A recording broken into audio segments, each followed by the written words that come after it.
Hi friends, ఈరోజు దోసకాయ tomato ఇగురు. దానికి 2 మీడియం సైజు దోసకాయలు తీసుకొని సన్నగా ముక్కలు కట్ చేసుకొని దోసకాయ ముక్కలు ఇట్లా సన్నగా కట్ చేసుకోవాలి. ఫస్ట్ దవర పెట్టుకొని దాంట్లో ఆయిల్ వేసుకొని పోపు దినుసులు వేసుకోవాలి.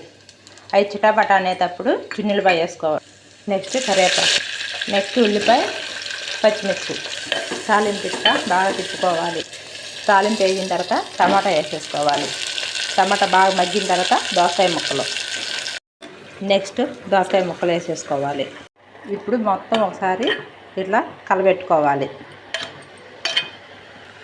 చిటికెడు పసుపు, 1/2 స్పూన్ కారం, అంటే కారం మంటగా ఉండిద్ది కాబట్టి నేను 1/2 స్పూన్ వేసుకుంటున్నాను. పిల్లలు తినాలి కాబట్టి మీకు తగినంత కారం వేసుకోవచ్చు. 1/2 స్పూను సాంబార్ కారం, తగినంత ఉప్పు, గల్లుప్పు. ఇప్పుడు కూర మొత్తం ఒకసారి కలబెట్టుకోవాలి. కిందది పైది మొత్తం కలబెట్టుకోవాలి. కలబెట్టుకొని సిమ్లో పెట్టుకోవాలి. ఇంక వాటర్ యాడ్ చేయకుండా సిమ్లోనే మగ్గిపోయిద్ది. 10 నిమిషాల తర్వాత ఒకసారి మూత తీసి కూర ఎలా రెడీ అయిందో లేదో చూసుకోవాలి.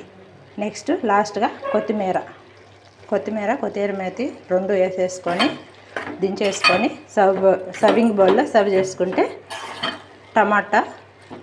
దోసకాయ టమాటా ఇగురు రెడీ. లంచ్ బాక్స్లోకి దోసకాయ టమాటా ఇగురు ready. Please like, share, subscribe. Thank you friends.